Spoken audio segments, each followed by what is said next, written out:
morning, everyone. For those of you who don't know me, my name is Catalina. I run a couple of photo booth businesses, Modern Photo Booth and Modern Activations, and we service North America. I built a seven-figure photo booth business in 7 years, and we've been in business for 11 now, mostly out of Canada, but we do work in the US. And a few years ago, I also started Photo Booth Mastery, where I teach people technical and business skills to help scale and grow their business. So today, I'm going to be talking to you about trends and technology shaping the industry and how to use them to stay ahead of your competitors. When I bought my photo booth, I bought a legacy booth from Photo Booth Supply Co. over 11 years ago, and I thought it was the coolest thing ever. I'm like, this is it. This is the future of photo booths. It's got the best camera, the best printer. It's beautiful looking studio quality. And then I got it back to Ottawa and realized that I was not the only one that had this piece of equipment. And frankly, everyone who was running a photo booth essentially had the same equipment, just a different shell, which made me realize that the future of the photo booth industry can't just be in the equipment. So there has to be something else. And that's what I want to share with you guys today, because I really feel like the future of the photo booth industry is actually in every single one of you. And it has nothing to do with the actual tech that you purchase. So if you think about it, we all go to the same expos. We're all here. There's only so many here in Vegas, maybe WPPI, a couple of other ones. We all have access to the exact same equipment. How many people here own a photo booth that somebody else has the exact same one? Yeah, everybody, right? Some of you built your own photo booth, but it probably still looks similar to somebody else's. So we all have access to the exact same toys. We all have access to the exact same software, right? And so the tools aren't what make the difference, but your perspective of how you use these tools is actually going to be the difference. So this is an example for you guys. This is my company in 2017. We had been in business for a few years. And so when I started my business, I said, I really want to be a styled photo booth. I hated photo booths before I found mine. You wouldn't catch me dead in one.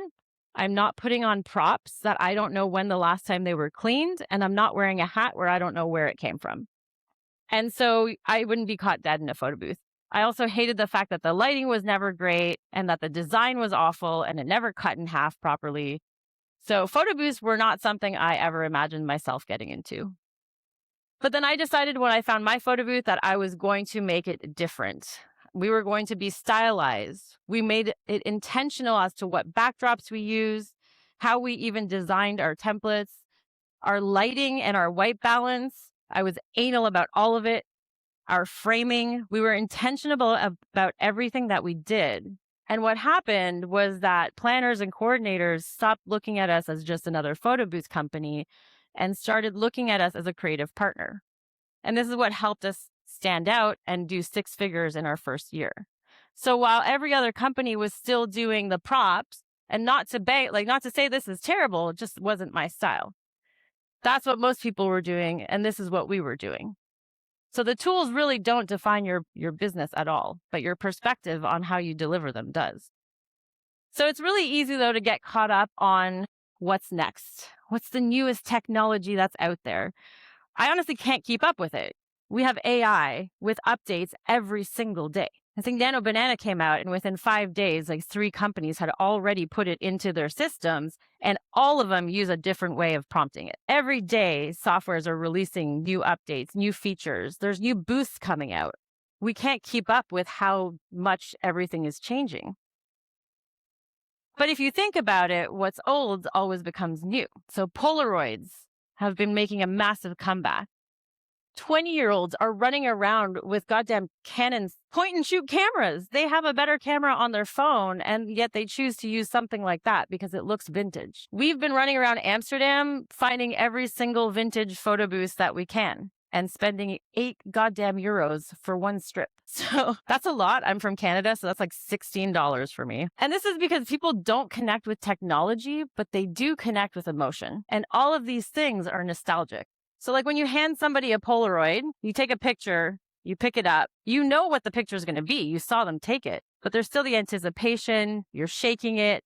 It's an experience to have it develop in your hands. All of that is nostalgia. So while the trends cycle, because feelings cycle, but the nostalgia never dies.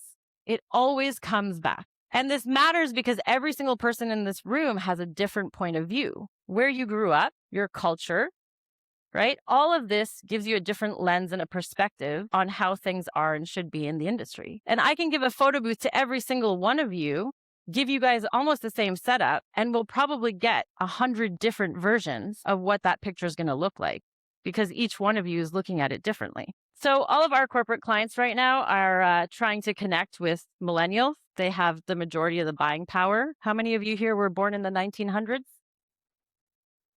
Yeah, I know, right? That sounds weird, but we were.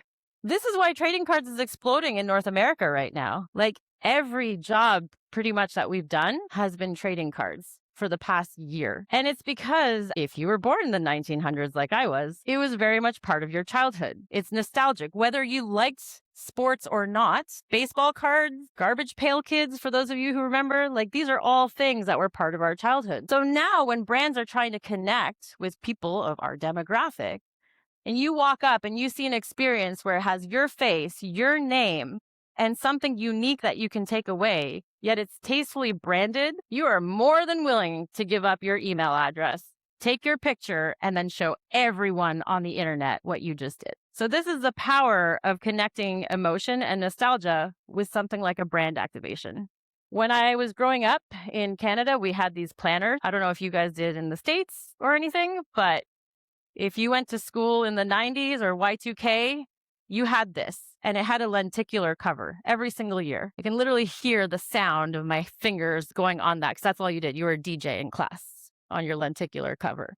And so because of that, when I found out that LA Photo Party has the ability to do lenticular prints, I was done. I was like, this is the coolest thing ever. I can print a GIF and I can hand this out. And we started promoting lenticular. This is the first marketing video we did. I think it was like 4 years ago now. And now the second biggest event that we do is lenticular because again, it connects with those people in Canada. I mean, it can connect in other ways, but because it was something that connected with me, I'm able to put that together for our corporate clients, brand it properly, and give it something that is going to be very substantial for their clients. So it helps them connect with their audience while hitting the goals that they have of usually collecting emails or expanding their brand. So while the industry is always going to be chasing that new shiny thing, you just got to look at what happened in your past. What connects with you, what really brings you joy, and then you can put that together. So right now we have AI. You can transform people into anything, right? I have pictures of me frolicking through tulips yesterday. Didn't go see tulips. We did Oktoberfest. I'm wearing lederhosen. I do not own lederhosen. You can do whatever you want with AI. And every single software has a different version of it. We have access to so many tools and endless creativity right now. Enclosed booths, making a huge comeback right now. You go look on the trade show floor, there's Cabina, there's Nova, there's Casa, and each one of them has their own unique features and advantages. They're all different, and they're each going to attract different people. Glambots continue to be the replacement of 360. They're the new video experience that everybody wants to have. And now we're starting to see the introduction of photo adjacent technology, the draw me bots that take your photo, draw you, sometimes make you look like a potato. Sorry, Alex. And sometimes it makes you ride a donkey through a field. Like you can do almost anything you want. So the real question isn't what is the next big thing? It's really what are you going to do with it that nobody else can do? Guests don't generally tend to remember what your exact setup looked like, what your print speed was, or really anything about what you spent hours and hours obsessing over. But what they do remember is the emotion of the event. If you're doing a wedding, it's them jumping into a photo with their college friends or their cousins that they haven't seen in years. It's getting that print that is going to be framed, shown on their desk. It's going to the mall and finding a really cool photo op and jumping in and getting a trading card, or it's running around Amsterdam as we spend €8 and wait 5 minutes for one print. All of these things are memories and emotions and things that people will remember. And that's really what sticks So if you want to build a lasting business, you want to build it on emotion and you want to build it on what brings you joy, because that is also going to be what shows up in your business. And it really is all about emotion. So the gear is the same and the trends are going to change, but the future really is because of you guys. And so everything that you're doing today, going through shopping for software, anything like that, ask yourselves what you can do with it. And everything that I've shown you here too, I have a course on it as well. But go to the floor because all of those things are there. If you really connected with lenticular, go check out the LA Photo Party booth. Go see what they are.